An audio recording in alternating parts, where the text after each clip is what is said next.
what's something that you would tell the next generation of men coming up who are looking at your situation and it's inspiring them to be better and to learn more about themselves? Ooh, this is big. This is very big. Wow, it's a huge question because, in my opinion, masculinity is strongly under attack in society at the moment, and I'm not very happy about that. It's for me, it's good to be a man. That Absolutely.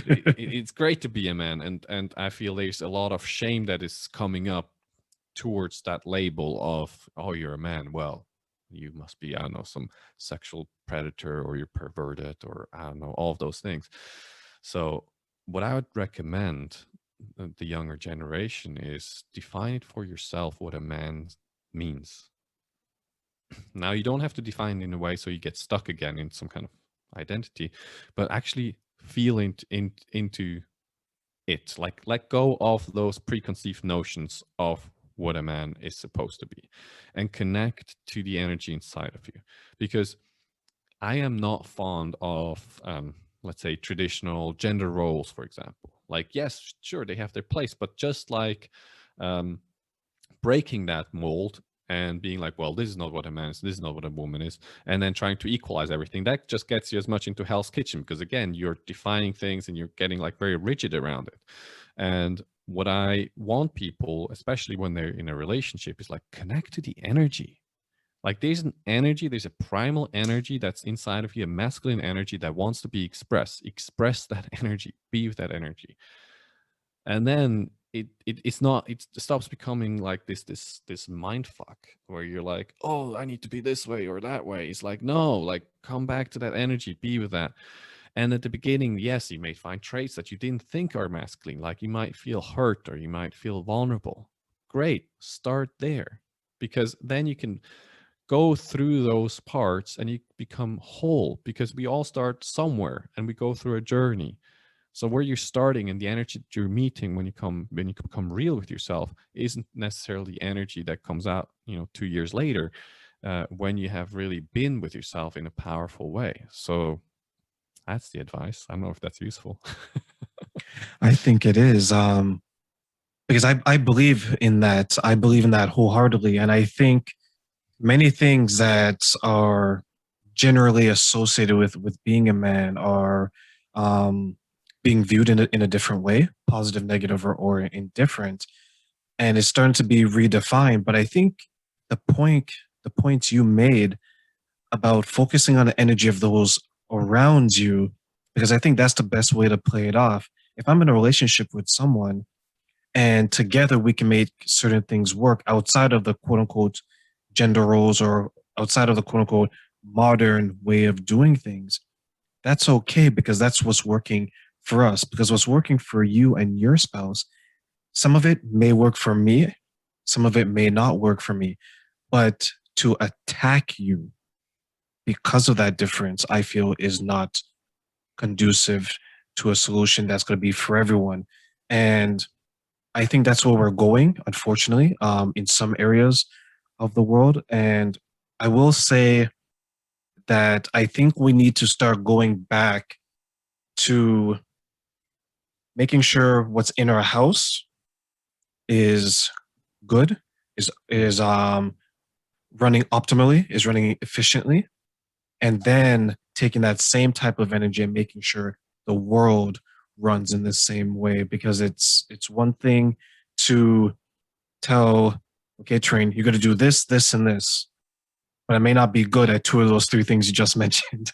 So now you're putting everyone in a difficult situation. But speaking to you and hearing your answer, and I want all the men out there to understand that you can do better and you can be better. And maybe some of what you're doing with you and your spouse in regards to women, do you see that helping them in do you see that helping them with the men that they choose, and ultimately if there's children, with the men or women that they're raising as well? Oh, 100%. I mean, without a question. It's one thing also with the men they choose, but it's also with the man they are. So, in my opinion, a lot of the issues we're having nowadays in society, they're coming from a place of hurt. Women are hurt, men are hurt, both regarding their hearts, and you got a mess because now you're talking from hurt. You're trying to implement things from hurt. You're trying to implement things from trying to protect yourself. Where are you going? Where are you leading with that? You're leading to more hurt. You're leading to more separation. It's not leading anywhere good. So, and the beautiful thing with relationships is that when one person changes, the dynamic in the relationship changes because you're not dancing the same game anymore. Now, before you had patterns, and most of those dysfunctional patterns are based on coping mechanisms, they're based on fear, they're based on guarding yourself. You start to unguard your heart, you start to vulnerably show up in your relationship, you start to align yourself towards love rather than fear. That fundamentally changes the dynamic. And so, what we're helping women with, because we're just working with them, is to create a space so that their man can also melt some of those guards. Because if you have the environment where there's blame, bickering, nagging, complaining, criticizing, attacking, all of those things, like what are you going to expect how your man is going to react? He's going to retreat and he's going to be again in the guarded place. So you on guard yourself. You can start to create that space where he can come in. Guess what's going to happen to his heart? He's going to start to melt it because he's not met with resistance. He's not met with anger. He's not met with all of those ways that have made him retreat before. And so that is what we're helping them with.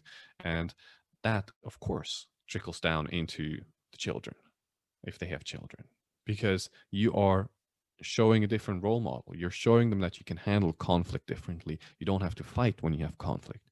You can be mature with the conflict and take it as something that can propel you forward as a couple rather than destroy you. So there's huge implications. It's not just with the kids, it's also how they go into the world. You have, a clean, solid home that you can return to. You have energy to engage with the world. You have energy to create the life you want to create. And you'll bring some of those qualities that you are harnessing in the relationship into your workplace because you know and you feel that it's just not nice. Look, it really isn't nice to have all this negativity.